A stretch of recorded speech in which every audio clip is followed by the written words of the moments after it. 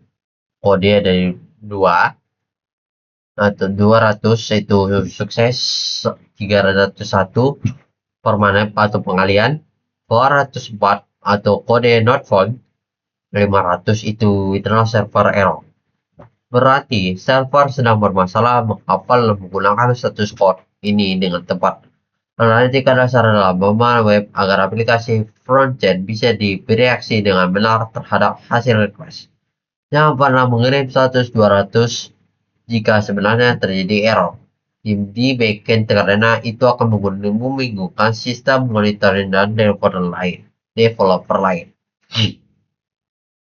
Evolusi HTTP sangat menarik untuk diamati, dimulai dari HTTP 1.1 yang menjadi standar selama bertahun-tahun, namun memiliki masalah performa serius bernama Head of Line Blocking. Dalam HTTP 1.1, browser membatasi jumlah koneksi ke satu server, biasanya 6 koneksi, sehingga jika ada satu file gambar besar yang macet saat diunduh, file-file kecil di belakangnya harus antri menunggu. The waterfall effect. Ini ibaratnya antrian di kasir supermarket yang hanya buka satu jalur. Jika pelanggan di depanmu belajar segerombak penuh dengan kartu error, kamu yang hanya membeli permen ikut bertahan lama. Inefisiensi ini memaksa developer melakukan trik aneh seperti domain searching atau CSS seperti di masa lalu.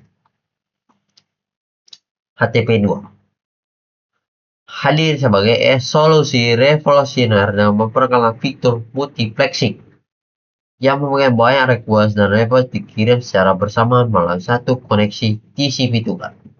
Bayangkan, jalan raya yang tadinya hanya satu jalur diubah menjadi jalan tol banyak lajur atau jalur, di mana motor, mobil, atau truk bisa melaju berbarengan tanpa saling tunggu. HTTP 2 juga mengoperasi headers yang berulang-ulang dikirim halfback compression dan memungkinkan server mengirim data ke klien sebelum diminta server push.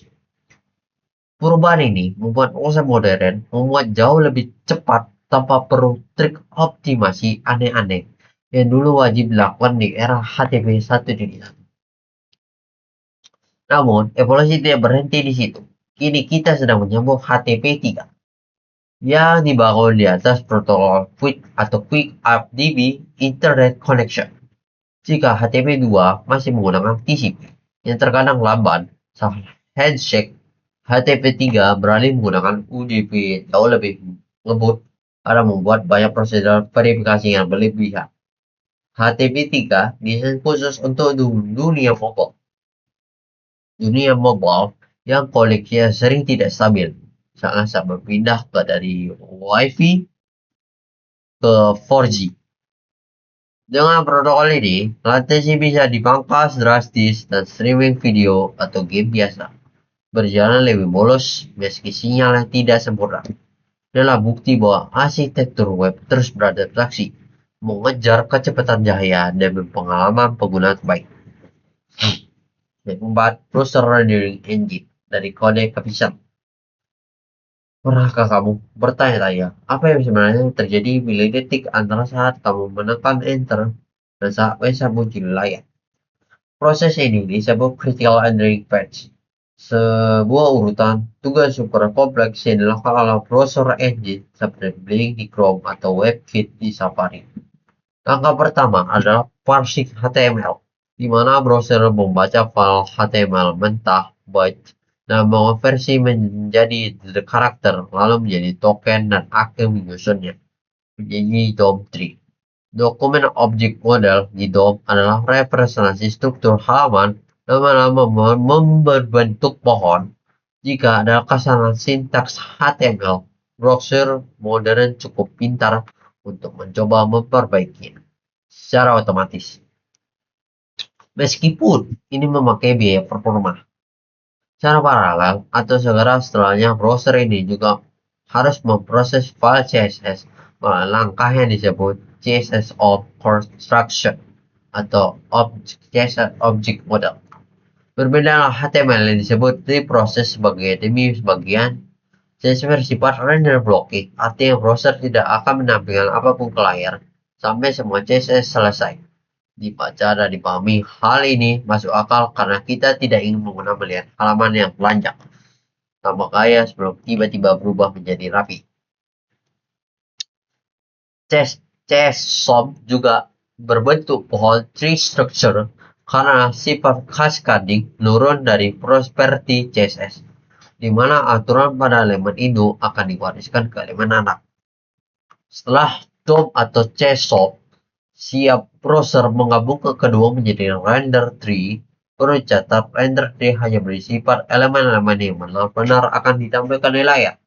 Elemen property display non di CSS tidak akan dimasukkan ke dalam pohon. Sedangkan elemen dengan visibility hidden tetap masuk karena masih memakan ruang. Proses penyaringan ini penting agar proses tidak membuang-buang sumber daya komputasi untuk mengurus elemen yang tidak terlihat oleh pengguna. MVC membentuk render tree sangat mempengaruhi seberapa cepat First Counterfoil Fan atau FCP terjadi. Tahap selanjutnya adalah layout atau sering disebut reflow, di mana browser memulai menghitung geometri besi dari setiap elemen, posisi koordinat Y dan X, dan ukuran N, lebar dan tinggi dalam satu pixel. Proses ini sangat intensif secara matematis karena browser harus memperhitungkan ukuran layar perangkap, viewport, ukuran port, margin, dan interaksi antara elemen. Bayangkan, menyusun ribbon kontak puzzle yang ukurannya bisa berubah-ubah tergantung kontak di sebelahnya. Itulah kompleksitas proses layout setiap kali kita mengubah ukuran jendela browser atau memanipulasi. DOM lewat JavaScript, proses layout ini seringkali harus diulang kembali, hanya menyebabkan tampilan terasa patah-patah jika tidak dioptimalkan.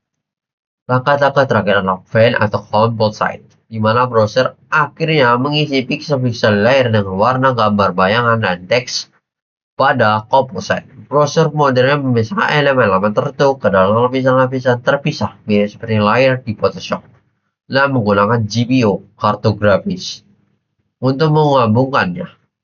Ini membuat animasi berjalan mulus di 60 fps karena jika ada satu elemen bergerak, browser tidak perlu mengecat ulang seluruh layar, melainkan hanya memanipulasi layar tersebut. Sebagai developer memahami pipeline, ini mengajar kita untuk menulis kode yang efisien. Misalnya dengan lebih memilih property transport dan opacity untuk animasi karena properti ini murah dan tidak bicara proses layout ulang yang berat. Web security atau baseline. Di hutan belantara internet, data adalah komoditas yang paling berharga karena protokol standar ibaratnya mengirim kartu pos. Siapa saja yang memegang kartu pos tersebut dengan perjalanan, kurir atau pos tangga bisa membaca isinya dengan jelas. Jika kamu mengirim password atau nomor kartu kredit melalui HTTP, biasanya seorang peretas berada di jaringan Wi-Fi yang sama, misalnya di kafe, bisa dengan mudah melakukan serangan man in the middle untuk mencuri data tersebut, hingga mengapa HTTP dianggap insecure by default dan tidak boleh digunakan untuk aplikasi produksi di era modern. Kesadaran akan bahaya ini melahirkan standar keamanan baru yang wajib diterapkan. Solusinya adalah HTTPS yang pada dasarnya HTTP yang dibungkus setelah lapisan enkripsi bernama SSL dan TLS, Secure Socket Layer dan Transport Layer Security. Bayangkan, kembali kartu pos tadi, tapi sekarang kartu pos tersebut dimasukkan ke dalam kotak baja yang terkunci sebelum dikirim. Hanya pengirim dan penerima yang memiliki kunci untuk membuka kotak tersebut. Maka jika kotak itu dicuri di tengah jalan, pencuri tidak akan bisa melihat isinya tanpa kunci yang tepat. HTTPS menjamin 3 hal: kerahasiaan, integritas, dan autentifikasi. Kerahasiaan itu data tidak bisa dibaca pihak lain, integritas data tidak dibuat dengan jalan, autentikasi memastikan kamu berkomunikasi dengan server yang asli.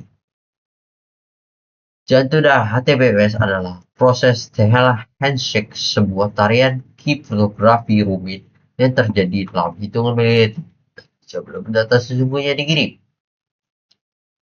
Dalam proses ini, browser dan server saling menyepakati algoritma enkripsi atau cipher suite yang digunakan dan server mengirimkan kartu identitas digital yang disebut sertifikat SSL. Browser kemudian memverifikasi sertifikat ini apakah masih berlaku, apakah dikeluarkan oleh lembaga terpercaya. Jika verifikasi gagal, browser akan menampilkan layar merah menyeramkan bertuliskan your connection is not perfect. Your connection is not your private. Maksud itu, koneksi kamu tidak dalam mode private untuk memperingatkan pengguna agar segera kabur. Sistem kepercayaan ini bergantung pada pihak ketiga disebut CA atau Certificate Accuracy, seperti Let's Encrypt, Digital Switch, atau Cloudflare. CA adalah lembaga yang bertugas memvalidasi bahwa pemilik website benar-benar identitas yang sah sebelum menerbitkan sertifikat digital. Untuk mereka, ini mirip dengan kantor kelurahan atau menerbitkan KTP. Kita percaya bahwa KTP itu asli karena kita percaya pada pemerintah yang menerbitkannya. Jika kunci privat atau private key server bocor, maka keamanan enkripsi ini runtuh seketika. Dan sertifikat harus segera dicabut atau revoke. Oleh karena itu, manajemen sertifikat dan kunci adalah skill vital bagi seorang DevOps atau back engineer.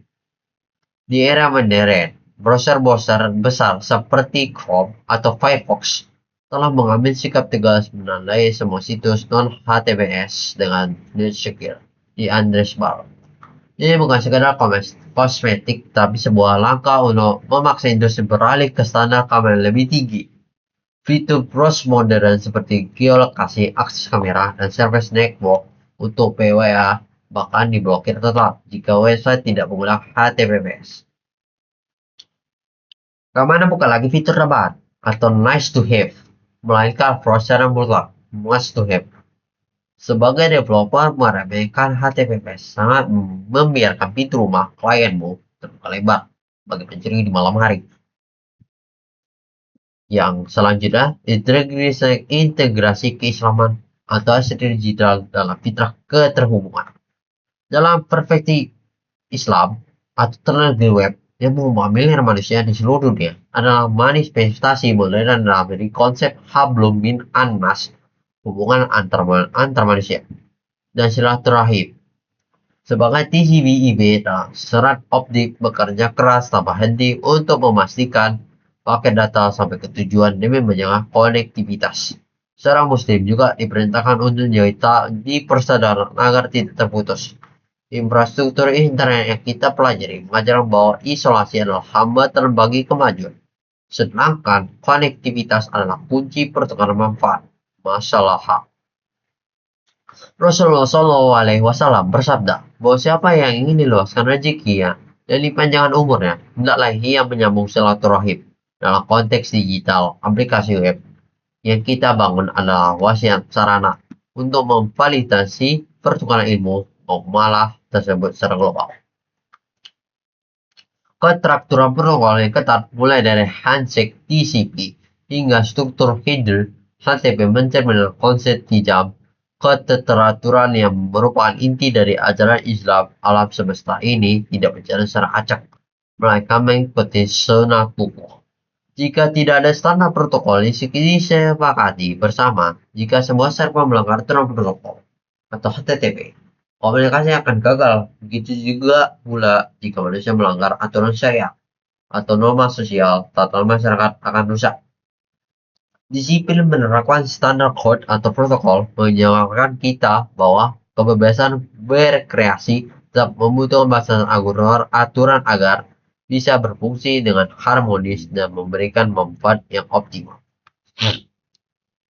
Peran DNS dan sertifikat SSL dan TLS dalam memverifikasi identitas server sangat selaras dengan perintah Al-Quran tentang tabayun atau verifikasi. Dalam surah Al-Hujurat ayat 6, Allah memerintahkan kita untuk meneliti kebenaran sebuah berita agar tidak menimpakan musibah kepada orang lain karena kebodohan. Di dunia maya yang penuh dengan phishing dan penipuan, mekanisme keamanan web adalah implementasi teknologi dan fisik kehati-hatian ini. Memastikan bahwa kita terhubung dengan server yang benar-benar melalui validasi sertifikat digital adalah bentuk ikhtiar untuk menjauhi kebohongan dan penipuan atau garap. Teknologi ini melindungi pengguna dari informasi palsu dan memastikan integritas pesan tetap terjaga dari pengirim hingga penerima tanpa disortir atau tahrif. Penerapan keamanan data melalui HTTPS dan enkripsi juga merupakan bentuk penunaian amanah kepercayaan yang sangat fundamental ketika pengguna memasukkan data pribadi atau kata sandi ke dalam aplikasi web.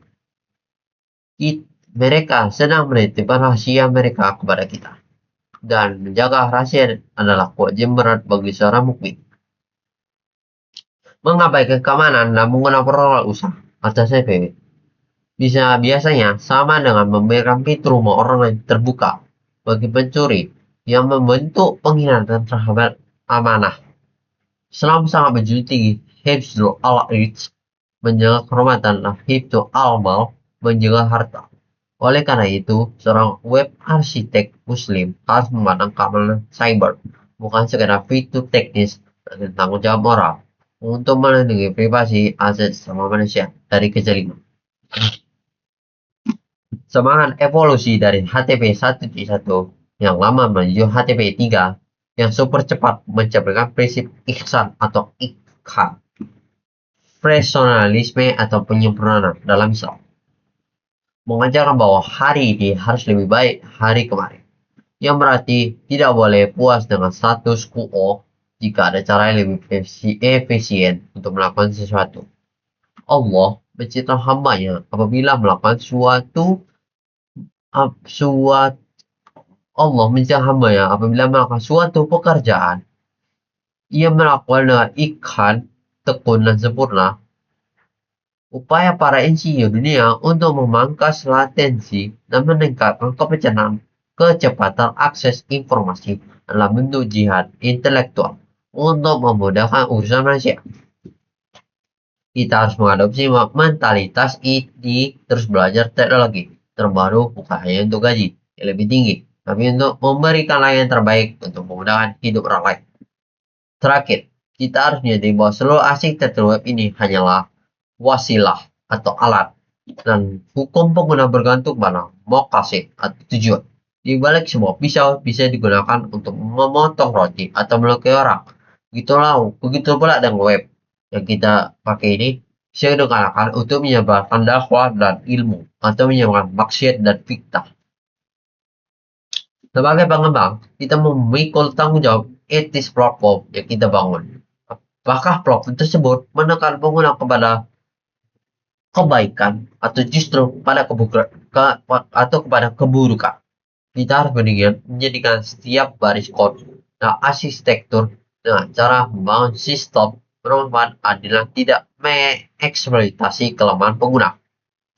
Kesimpulannya, itu peta bab ini telah menunjukkan ilustrasi bahwa web hanyalah sekedar layar yang menyala. Kita telah menggunakan internet dan menemukan bahwa setiap keputusan teknis memiliki konsekuensi eksternal. Yang pertama, evolusi adalah respon terhadap kebutuhan dari web 1 hingga web 3 atau tren gaya melainkan upaya teknis untuk memecahkan masalah skalabilitas, integritas, dan kepemilikan data. Lalu yang kedua, latensi adalah musuh utama. Di balik layar, TCP, IP, dan DNS bekerja keras memastikan dalam data sampai ke tujuan. Kita belajar bahwa jarak fisik dan jumlah round trip atau bolak balik data lebih berpengaruh terhadap kecepatan daripada sekadar bandwidth. Yang ketiga, protokol menentukan performa. Evolusi HTTP dari HTTP 1.1 hingga HTTP 3 yaitu QUIC, yang adalah jalan tol multitafsir atau multiplexing yang menghasilkan dikirim paralel. Yang keempat, learning bukanlah sihir. Browser memiliki Critical Rendering Path HTML DOM atau JSON Render Tree Layout fan yang sangat ketat. Kode buruk yang bukan hanya jelek dilihat, tapi sangat ketat. Kode penulisan HTML dan CSS berdampak langsung pada seberapa cepat bisa muncul di layar. Yang kelima, keamanan digital. Di hutan belantara di internet yang penuh predator HTTPS dan SSL adalah Jira standar mengabaikan keamanan data dan validitas identitas sama dengan membangun rumah tanpa pintu. Trust adalah mata uang paling berharga. Web dan HTTPS adalah cara